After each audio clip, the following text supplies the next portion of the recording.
Bien, a continuación el doctor Cristian González, impacto del fenómeno no reflow sobre la función ventricular y mortalidad en pacientes hospitalizados. Adelante, doctor González. A ver, ahora inicio, Doc, esperen un momentito.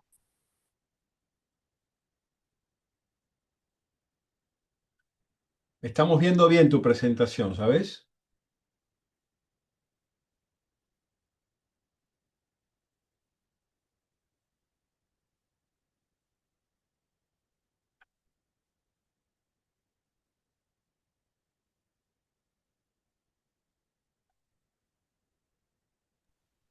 Bueno, bueno, Doc, voy a empezar.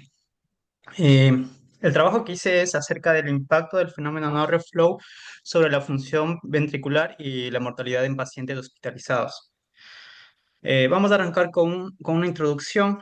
Eh, Vamos a decir que el síndrome coronario agudo, con elevación del segmento ST, continúa siendo una de las principales causas de mortalidad cardiovascular a nivel mundial y que a pesar del avance en cuanto al tratamiento de reperfusión, especialmente con la angioplastía, sigue habiendo una proporción significativa de pacientes que no logra una reperfusión miocárdica adecuada.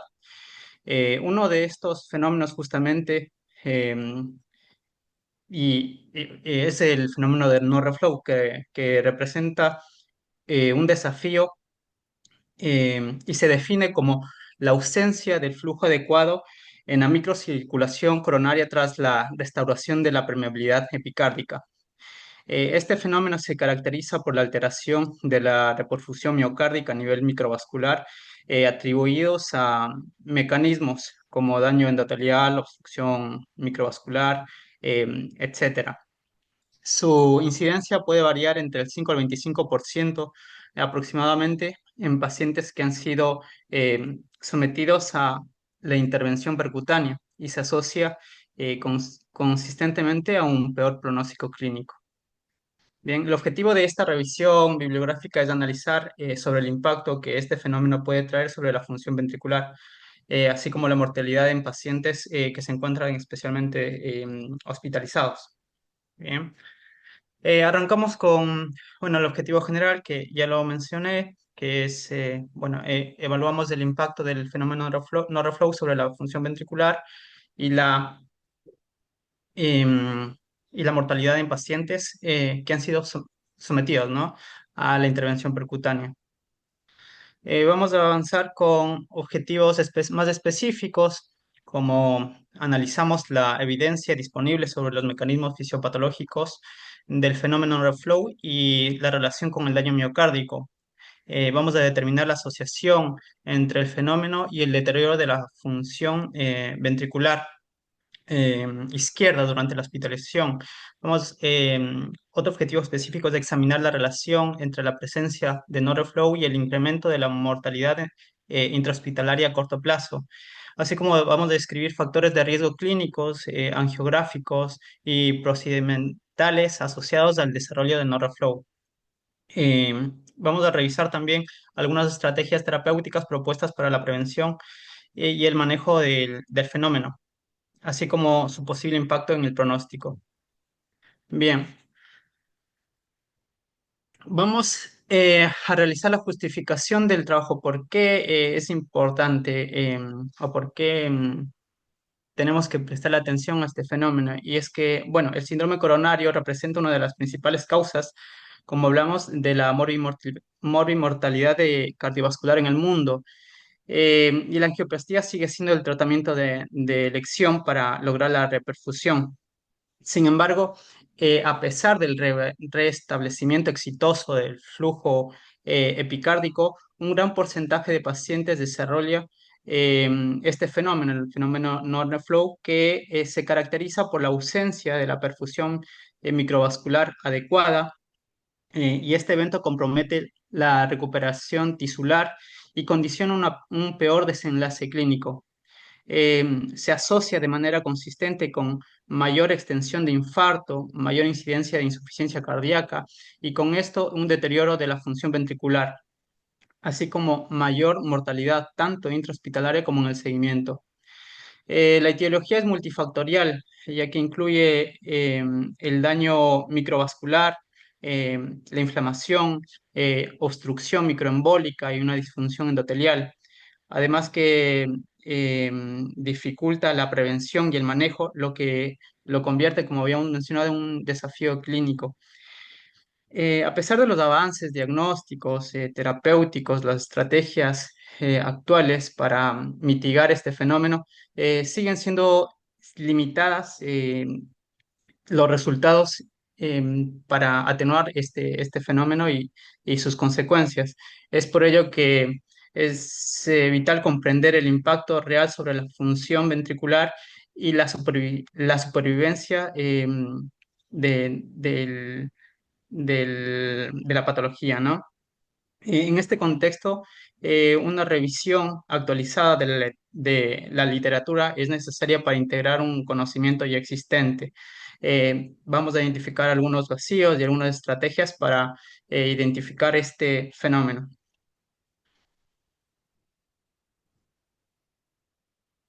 Y bueno, ¿cuál fue la metodología del estudio? Fue una revisión sistemática de la literatura sobre el impacto del fenómeno en Oreflow, así como la obstrucción microvascular en la función sistólica del BI y la mortalidad en pacientes con síndrome coronario agudo sometidos a una intervención coronaria percutánea. Los análisis fueron de datos clínicos observacionales, además estudios incluidos. em, Fueron todas las investigaciones encontré desde el 2019 hasta la actualidad. Los criterios de inclusión son estudios que evalúan la asociación entre el no-reflow y los desenlaces funcionales y de mortalidad. Y bueno, los criterios de exclusión fueron informes aislados o estudios pediátricos, casos que no contemplen el fenómeno de no-reflow. Bueno, vamos a hablar algo acerca de cómo se inicia o en realidad cuál es la patología que inicia o da inicio a todo esto, ¿bien? Y hablábamos sobre el síndrome coronario, que es una enfermedad arterial coronaria que radica en un proceso aterosclerótico clónico que provoca la formación de placas en la pared arterial. Se caracteriza por un depósito lipídico, una inflamación crónica y con ello un remodelado vascular progresivo. Este proceso conduce a un estrechamiento luminal y una alteración del funcionamiento del endotelio.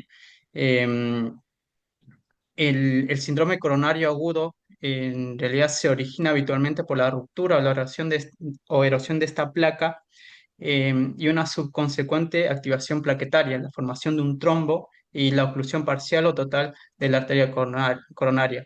Según la presencia o ausencia de la elevación del segmento ST en el electrocardiograma, el síndrome coronario lo podemos clasificar en dos entidades. Un síndrome coronario con elevación del ST y sin elevación del ST. El síndrome coronario con elevación del ST ya sabemos que constituye una emergencia médica en la cual la oclusión coronaria contempla, eh, perdón, provoca una isquemia transmural y una necrosis miocárdica, si no se revierte rápidamente mediante estrategias de reperfusión. El objetivo terapéutico fundamental, entonces, es la restauración precoz y sostenida del flujo coronario, con el fin de limitar el tamaño del infarto y preservar la función ventricular. Bueno, una reperfusión temprana mediante una angioplastía o un cateterismo es considerado el tratamiento de elección en la mayoría de los escenarios, debido a la alta efectividad para restaurar el flujo coronario epicárdico. No obstante, la eficacia del procedimiento no depende únicamente de la reapertura del vaso epicárdico, sino también de la recuperación adecuada de la reperfusión microvascular. A pesar de los avances en técnicas intervencionistas, así como de farmacoterapia asociada, em, persiste una proporción de pacientes que no logran una reperfusión tisular óptima tras la intervención coronaria percutánea. Y este fenómeno lo vamos a conocer como el fenómeno de no reflow.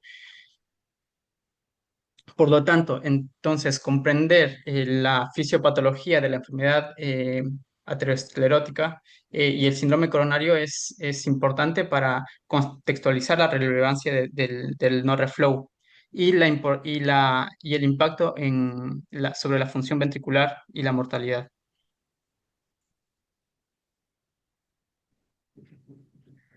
Bueno, vamos a hablar un poco acerca de lo que es la intervención coronaria. eh, y vamos a hablar bueno, que la intervención percutánea primaria va a constituir la estrategia de reperfusión de elección del síndrome coronario, siempre que se pueda realizar en un tiempo óptimo desde el primer contacto médico. El objetivo fundamental es restablecer, como dijimos, el flujo mediante la apertura de la arteria ocluida, habitualmente mediante un balón de angioplastía y posterior tras la implantación del stent. Así vamos a lograr limitar la extensión del daño miocárdico y vamos a mejorar el pronóstico clínico. Bien, la efectividad de la angioplastía o del cateterismo no solo se evalúa por la recanalización angiográfica del vaso pericárdico, esto es importante entenderlo, sino que también se va a valorar por la reperfusión tisular adecuada a nivel microvascular. Y con ello vamos a tener algunos instrumentos que nos van a ayudar a valorar esto. Uno de ellos es la clasificación del flujo coronario, el TIMI, como ya lo habíamos hablado o lo hemos comentado en otras clases, que es un parámetro angiográfico, quizá el más utilizado para valorar el grado de reperfusión epicárdica, en donde encontramos que el TIMI 3 es una arteria permeable con flujo normal. Eh, Sin embargo, hay estudios que han demostrado que la presencia de un TIMI 3, por ejemplo, no garantiza necesariamente una perfusión eficaz del tejido miocárdico, lo que subraya la importancia de evaluar la reperfusión microvascular.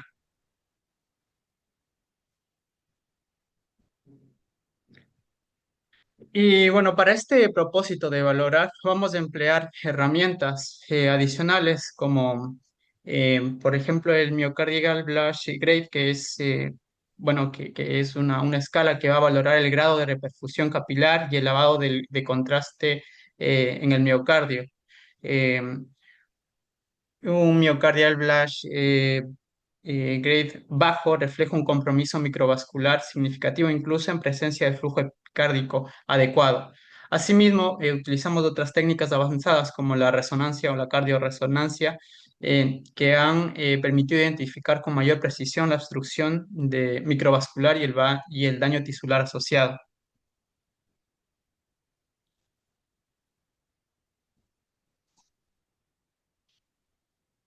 Bien, a pesar de todos estos progresos tecnológicos en cuanto a dispositivos coronarios, em, los factores como la carga trombótica, el tiempo de isquemia prolongado, la inflamación endotelial y la embolización distal pueden comprometer la microcirculación, dando el lugar al fenómeno que hemos mencionado. El fenómeno no reflow se asocia a mayor infarto residual, peor recuperación funcional del ventrículo izquierdo y un aumento de la mortalidad. De este modo, la evaluación, considerando tanto el flujo epicárdico como la perfusión microvascular, resulta esencial para determinar el éxito de una intervención coronaria percutánea. Así como podemos estratificar el riesgo y definir estrategias terapéuticas dirigidas a mejorar el pronóstico de los pacientes con síndrome coronario, con elevación del ST en especial. Y vamos a hablar algo acerca de la fisiopatología del fenómeno no reflow, eh, bueno, que se define como tal como una ausencia de reperfusión tisular adecuada a nivel miocárdico, a pesar, bueno, de la recanalización angiográfica, como hemos mencionado, que ha sido exitosa, que ha sido exitosa, y este evento refleja una disminución severa de la microcirculación coronaria. Podemos mencionar diferentes mecanismos fisiopatológicos implicados que van a incluir el daño microvascular por isquemia y reperfusión durante la oclusión coronaria aguda. La interrupción del flujo sanguíneo genera hipoxia y acidosis intracelular. lo que provoca edema celular, alteraciones de endotelio capilar y la pérdida de la autorregulación vascular. La posterior reperfusión, aunque esencial para la supervivencia del tejido, puede exacerbar el daño a través del fenómeno de lesión por reperfusión. Este proceso se caracteriza por la producción masiva de especies reactivas de oxígeno, sobrecarga de calcio, activación de leucocitos y disfunción endotelial. Podemos mencionar también el edema intersticial y la compresión capilar que ello ocasiona. El daño endotelial induce a un aumento de la permeabilidad vascular, favoreciendo la extravasación del plasma y las proteínas que van hacia el espacio intersticial. Este edema va a producir compresión extrínseca de los capilares y arteriolas, lo que reduce la luz del vascular efectiva y esto va a agravar la hipoperfusión microvascular, incluso en presencia del flujo coronario epicárdico restablecido, un TIMI-3, como habíamos mencionado. Otro mecanismo, pues, es la embolización distal, y esto se produce durante la angioplastía y es por la manipulación mecánica de la placa aterotrombótica, que puede generar la liberación de fragmentos de material trombótico, lípidos y restos celulares hacia la microcirculación. Estos microémbolos ocluyen arteriolas y capilares distales, generando zonas focales de necrosis y deterioro de la perfusión. Este mecanismo es particularmente relevante en lesiones con alta carga trombótica y placas blandas vulnerables. Hablamos de la disfunción endotelial y vasoconstricción microvascular, y esta disfunción del endotelio coronario afecta la liberación del óxido nítrico y otros mediadores de vasodilatadores, favoreciendo así la vasoconstricción y el espasmo microvascular. A su vez, la liberación de la de endotelinas y otros agentes vasoconstrictores agrava la reducción del flujo capilar. Este desequilibrio entre factores vasodilatadores y vasoconstrictores contribuye al mantenimiento del no reflow tras la resolución del evento trombótico. Y finalmente podemos hablar también de la inflamación y del estrés oxidativo, que bueno, se da por la activación de neutrófilos, de macrófagos y plaquetas durante la reperfusión y promueven todos estos la liberación de citoquinas proinflamatorias, de radicales libres, de proteasas, que van a dar un entorno inflamatorio ampliado, y con ello el daño endotelial. Bien. Bueno, hablamos ya acerca de varias definiciones, entonces conceptualizando el fenómeno de flow podemos tener un concepto clínico que es lo que habíamos mencionado, que se refiere a la persistencia de signos y clínicos y funcionales de perfusión miocárdica inadecuada a pesar de haber restablecido ya la permeabilidad epicárdica. Clínicamente se puede manifestar por el dolor torácico persistente, por la falta de la resolución al segmento ST en el electrocardiograma, puede tener síntomas sistémicos como la hipotensión, presentar arritmias o fallos ventriculares agudos tras la reperfusión. La importancia clínica radica en que la presencia del no reflow se asocia a mayor extensión del infarto, a una peor recuperación funcional y con ello una mayor mortalidad a corto o a largo plazo. Podemos definir también un concepto angiográfico, y se define como la incapacidad de obtener el flujo anterógrado normal en arteria tratada tras la apertura de la oclusión epicárdica, en ausencia del trombo masivo, eh, o disección o estenosis residual elevada. Habitualmente se valora con escalas como el TIMI, del que ya hablamos, en donde 0 se encuentra totalmente ocluido y 3 está liberado. Por ejemplo, y también, como habíamos mencionado, esta escala del myocardial Black Grade bueno, que va a valorar el área de la perfusión. Por ejemplo, un TIMI de 3 y un myocardial Black Grade de 1 son usados para diagnosticar un no reflow angiográfico inmediatamente post angioplastía.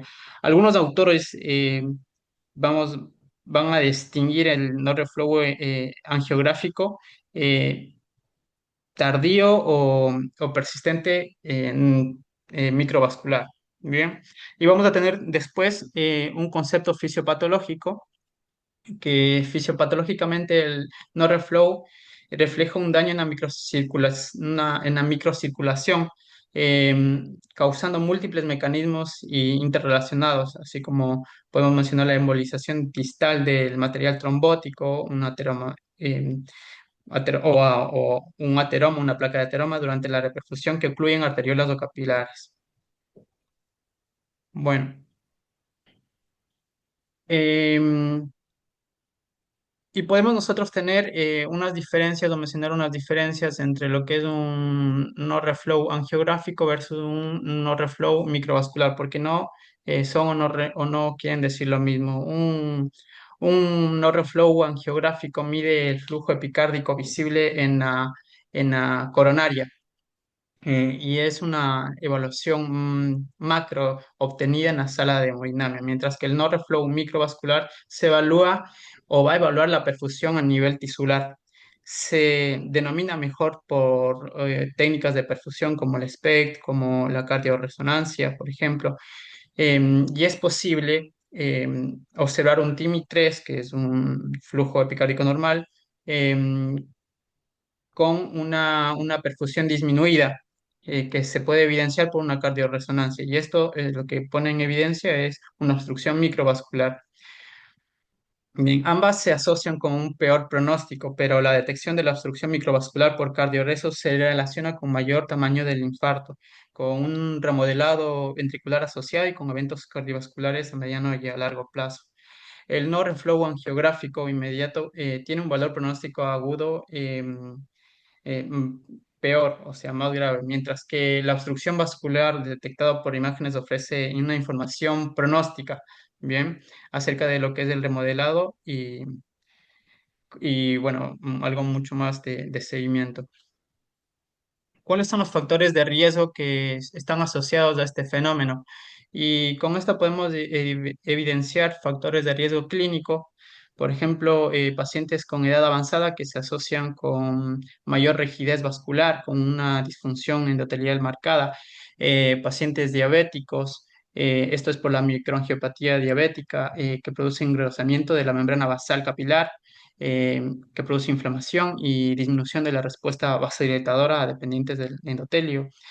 Otro factor es la hipertensión arterial, que favorece el remodelado vascular, eh, que predispone al daño microvascular durante la reperfusión. La dislipemia es otro factor, el exceso de las lipoproteínas oxidasas promueven la inflamación endotelial y, y la fragilidad de la placa aterosclerótica.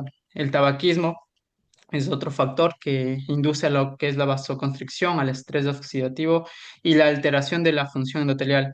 El- un tiempo prolongado entre el inicio del dolor y la apertura se asocia también con una mayor necrosis miocárdica, un mayor área de daño miocárdico.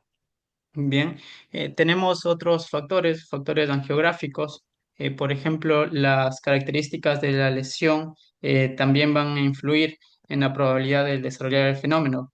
Los principales factores incluyen una alta carga trombótica, o sea, la presencia de un trombo voluminoso aumenta el riesgo de microembolización distal durante la angioplastía, o una oclusión coronaria total, especialmente cuando es prolongada, condiciona también el daño microvascular de manera irreversible. También influye la localización de la lesión. Eh, por lo general, lesiones a nivel proximal están asociadas con un mayor riesgo de producción del no reflow. Esto es por el área o por la cantidad de área que va a estar afectando durante la injuria miocárdica. Bien, y después tenemos factores procedimentales, que esto ya es propio que se va a producir en la sala de hemodinamia, que tiene que ver con la manipulación del vaso, el uso repetido de balones o el desprendimiento de material aterotrombótico va a influir en estos factores a nivel de los procedimentales, ¿no? Bueno. ¿Cuál va a ser el impacto del fenómeno no reflow sobre la función ventricular? Y tiene implicaciones clínicas y pronósticas de gran relevancia, ya que afecta directamente a la recuperación funcional del miocardio y del remodelado ventricular posterior al infarto. Y aunque el restablecimiento del flujo epicárdico mediante el cateterismo representa un pilar terapéutico esencial en lo que es el síndrome coronario con elevación del ST, la presencia del no reflow indica que la reperfusión microvascular ha sido incompleta, limitando con esto la viabilidad tisular y la recuperación contráctil del ventrículo izquierdo. Podemos mencionar así, por ejemplo, las alteraciones en la reperfusión miocárdica, em, la disminución de la fracción de eyección del ventrículo izquierdo, el remodelado ventricular adverso y, bueno, todo eso también va a ser correlacionado con los parámetros ecocardiográficos y de pronóstico. Bien,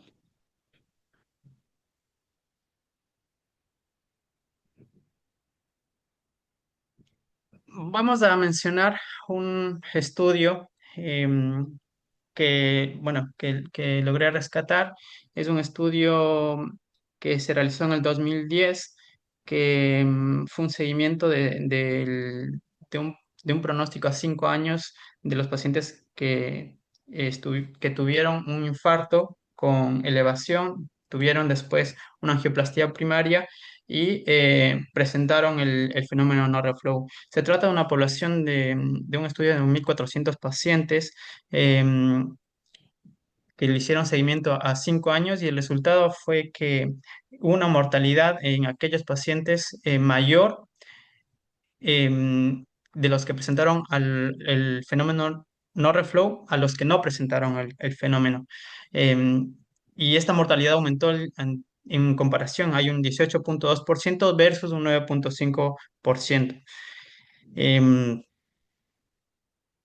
Otro estudio también que vamos a mencionar es un estudio Van Kranenburg, que es un estudio que se realizó en el 2014, perdón, que es acerca del valor pronóstico de la obstrucción microvascular y el tamaño del infarto, medidos mediante la resonancia magnética cardíaca en pacientes con infarto agudo de miocardio, con elevación del segmento ST, y fue un análisis de datos individuales de estudios con resonancia magnética cardíaca en pacientes con el infarto con elevación, reperfundidos por cateterismo, que se detectó la obstrucción microvascular, evidenciado esto por la cardiorreso, en una población de un poco más de 1.000 pacientes y un seguimiento de eventos a 2 años.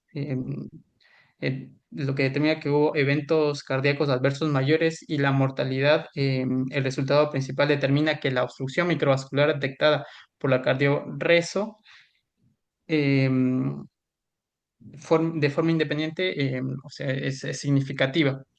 Bien, bueno, el impacto del no reflow en la mortalidad. Bueno, este fenómeno tenemos que mencionar que no solo condiciona la recuperación funcional del miocardio, sino también se asocia de forma independiente con un incremento de la mortalidad, tanto a corto como a largo plazo. La persistencia de la hipoperfusión microvascular tras la reperfusión epicárdica genera un entorno propicio para la expansión del infarto, para el remodelado ventricular adverso y, con esto, la insuficiencia cardíaca, los cuales actúan como determinantes fundamentales en la supervivencia del postinfarto.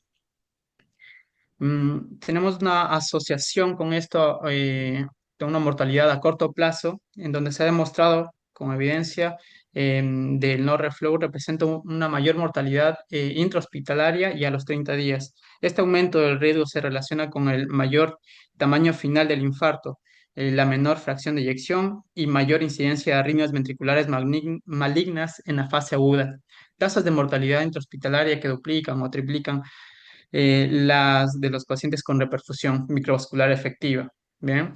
Y también tenemos una mortalidad a mediano y a largo plazo. Entonces, el impacto del no reflow persiste aún más allá de la fase aguda. Tenemos, como habíamos mencionado en el anterior estudio que se realizó, que incluyó a los pacientes, a los cerca de 1.400 pacientes, y decía que la presencia del no reflow angiográfico se asoció con una mortalidad a los 5 años significativamente mayor que a los pacientes que no presentaron el no reflow, y casi lo dobló en 18 versus a un 9,5 si lo recordamos. Y este hallazgo se mantuvo como un predictor independiente de la mortalidad en el análisis mm, multivariado. Bien. De modo similar, bueno, estudios de resonancia magnética cardíaca, como el otro que se realizó en 2014, confirmaron que la presencia y la extensión de la obstrucción microvascular se correlacionan con una mayor incidencia de eventos cardíacos y aumento de la mortalidad a 2 años. Bueno, vamos a hablar algo acerca de las estrategias de prevención y el manejo del fenómeno. Bien. El abordaje comprende medidas preventivas para reducir su ocurrencia y maniobras terapéuticas agudas para restablecer la perfusión microvascular. Cuando aparecen las estrategias, se dividen en medidas generales y preventivas, intervencionales farmacológicas, intervenciones mecánicas y técnicas, y también podemos mencionar el manejo hemodinámico y soporte y seguimiento. Bien. Y en cuanto a los que son las medidas generales y de prevención, podemos hablar acerca de reducir el tiempo isquémico. Esto a través de optimizar las vías de acceso, minimizar los retrasos, puerta aguja, puerta balón, la evaluación del manejo del trombo, identificar las lesiones con alta carga trombótica, por ejemplo, a través de la angiografía, una adecuada terapia antitrombótica, como la carga y mantenimiento de la antiagregación, la anticoagulación intraprocedimiento, van a minimizar la formación de microtrombos. Bien. El tratamiento farmacológico, el de primera línea en el Noreflow, cuando aparece, generalmente son vasodilatadores intracoronarios. Por ejemplo, la adenosina, que es un vasodilatador arteriolar con es un agente con propiedades antiinflamatorias y antiagregantes locales, útil para el flujo vascular en muchos casos. También se puede utilizar bloqueadores de canales de calcio como el verapamil o el diltiazem, que producen vasoconstricción microvascular y mejoran la perfusión. El nitroprusiato, la nitroglicerina también pueden ayudar si hay componentes vasoespásticos, aunque su efecto sobre la microcirculación es un poco variable. En general, se va a recomendar iniciar con vasodilatadores cuando hay no reflow.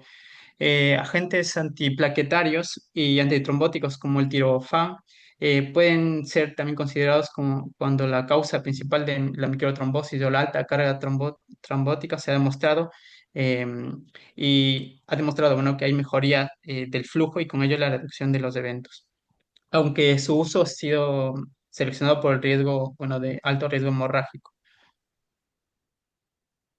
Bien. En cuanto a las intervenciones mecánicas y técnicas complementarias, podemos hablar que la tromboaspiración manual selectiva es una de las técnicas, vamos a decir, que se pueden realizar, pero no se ha demostrado beneficio clínico rutinario de tromboaspiración. Así como también podemos hablar de dispositivos de protección distal que son útiles en ciertos escenarios, por ejemplo, en intervenciones con injertos venosos que son más protrombóticos, y no se recomiendan en forma general en arterias coronarias nativas. Bien, ¿cuáles podemos hablar que son las conclusiones de este breve repaso que se hizo? Y es que el fenómeno no reflow constituye una complicación frecuente y clínicamente relevante posterior a la reperfusión coronaria, particularmente en pacientes con infarto agudo de miocardio con elevación del ST, sometidos a intervenciones coronarias percutáneas primarias. Su fisiopatología es multifactorial e involucra daño microvascular por embolización distal, disfunción endotelial, vasoespasmo, edema intersticial y microtrombosis, lo cual va a limitar lo que es la restauración efectiva del flujo a nivel tisular a pesar de una arteria epicárdica permeable. La presencia de no reflow se va a asociar con un peor pronóstico funcional y clínico, reflejado en menor recuperación de la fracción de eyección ventricular izquierda, y mayor extensión del infarto y aumento de la mortalidad tanto intrahospitalaria como a mediano y a largo plazo. Las herramientas de diagnóstico por imagen, especialmente la resonancia magnética y del análisis angiográfico mediante el TIMI, van a permitir una evaluación precisa del flujo microvascular y poseen valor pronóstico independiente. Diversos estudios han demostrado una fuerte correlación entre el NeuroFlow y la aparición de eventos cardiovasculares adversos mayores, incluyendo el reinfarto, la insuficiencia cardíaca, la muerte de origen cardíaco, lo cual subraya una importancia como marcador de riesgo a la práctica clínica. Gracias. Eso es todo. Bueno, muy bien, Cristian. La verdad que me pareció una presentación excelente, de muy buen nivel. Las preguntas que me fui haciendo y me fui anotando acá, las fuiste contestando todas y las fuiste contestando bien. Esto implica que la estructura del trabajo es sólida, que el flujo intelectual del problema está bien planteado, está muy bien.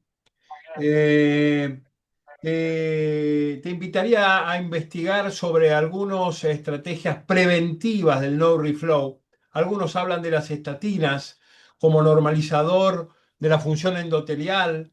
Averigua un poco sobre esto, a ver si lo podés agregar. Y la otra cosa que te sugeriría es que tratemos de buscar un caso clínico para que ejemplifique todo esto, pero está muy, muy, muy bien tu presentación. Muy, muy, muy bien tu presentación.